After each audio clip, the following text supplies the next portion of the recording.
where we have seen numbers of protesters continue to increase since 8 a.m. today in the morning. What we have witnessed is that their businesses along this particular street have been closed since morning, and the numbers apparently keep increasing by the moment. What you are seeing is protesters in a cat and mouse game with police officers who are on the Kenyatta Avenue side, and they have just lobbed tear gas to these protesters who were already, gaining momentum and trying to access the central police station, where, this is where they had planned to go and raise their concerns following the death that were witnessed last year during the June 24th protest. We have also seen heavy police deployment, roadblocks, as well as razor wire barricades, especially along the Parliament roads. And here at the CBD, we have seen water cannons from police officers. And right about now, that is just a tear gas canister that has been lobbed to us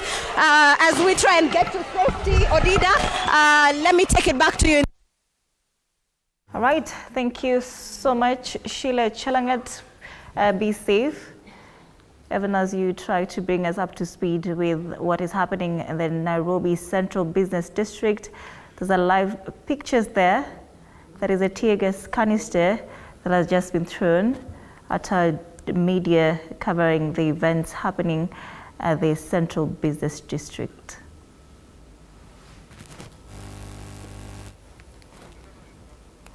All right, Brian, watching that and seeing what is happening right now, being a victim, how does that make you feel?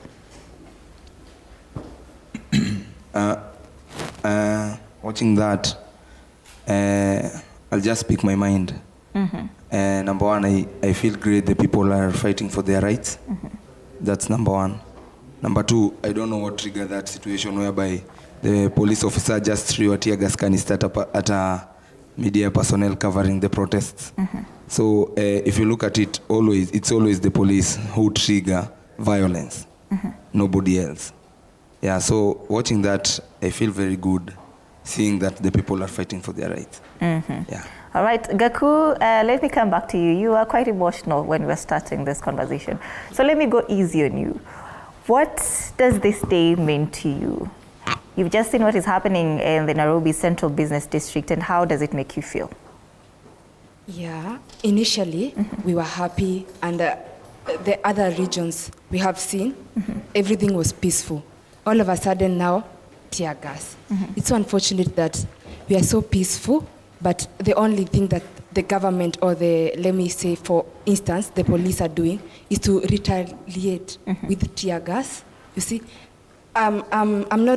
we won't be shocked to see a bullet because it has been a norm whenever they see us in a demonstration. And let me tell the government this, that nature is recording and history is noting. Whatever they are doing and whatever they are failing to do to us, it will come back and we will see it even in the generations that are coming. Kindly, they need to take us, they need to hear us, and whatever we are doing, we are not now crying our voice to be heard. Whatever we are saying, and we are demanding that our generation won't be ignored anymore. Yeah, sure. All right, Wycliffe, will this protest ever be peaceful? Because now, when you go to the streets, you say we're going to have a peaceful march to wherever destinations, and just to mark this anniversary. But from what we're already seeing, will they ever be peaceful? I can say no. Due to Why? what is happening right now. Why? Because, the police are trying to silence Gen Zs by using tear gas, as we see right now. And that's the only thing that Gen Z doesn't want to see. If they start like that, things will mess up. And that's how they start. Yeah. All right, Asindwa, we were talking about a string of youth-targeted programs that were announced, after the June 2024 protest, and we're talking about just the inclusion of young people, of course, in cabinet. We have the affordable housing project, of course, which has generated job opportunities for the youth. But do you feel that these responses by the government are genuine, or they're just a way to appease you as the young people? I feel like, first of all, it's a political stance just to appease the youth, to make them feel that something is being done really, but nothing is being done.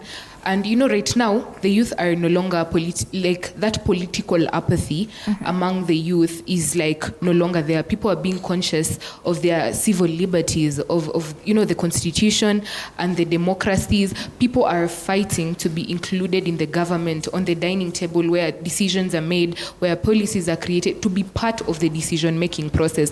And I feel like the regime, the current political government or regime is quite afraid of that. But since a lot of noise is being made about youth inclusion, they want to promote that aspect of youth inclusion for exploitation. Because if you look at most political parties right now, Jubilee, UDA, Wiper, you know, right now, all of them are having these political forums and they say, we have a youth league, we have a youth league. They're trying to bring the youth on their side because they sense a political shift. They are acknowledging the force of the Gen Z to shape elections come 2027, to shape policies, to shape who goes into leadership come whatever time comes. So I just feel like they are using it as, you know, as a tactic to like make you feel like you're on board, but really once you get there, you're just being used as a puppet. This is what you can say, this is what you can't say, this is what you're going to do, this is, you know. And once you get there, you know, for example, you're a youth, you've been unemployed, you're in university, you know, like, and then once you reach, you know, you're facing a lot of issues,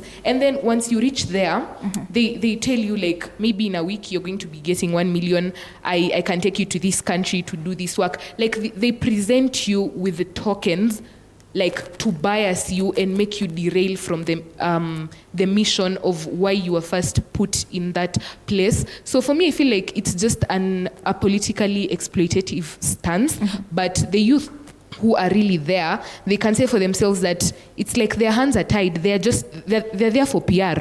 They're there to make the feel youth like, oh, someone is there doing something. For example, I feel like Casmel is a good example. I mean, we were all in the streets. We were fighting for the same thing, justice, you know, exposing, you know, the corrupt people. We don't want punitive bills and everything. And young people were really looking up to him. And then the governments and the opposition said, oh, so this is an opinion leader. This is somebody the youth look up to. So they poached him. And, you know, once he went to the other side, we all know what happened. He was like anti-Gen Z. And where is he right now? Probably somewhere, I don't know, enjoying life, and he derailed from the mission. Today we're on the streets. Alberto Jong was killed. Boniface Kariuki was killed. People are still stealing money. The promises that were made to the youth about jobs haven't been delivered. We are still fighting for funding models for the universities and everything. But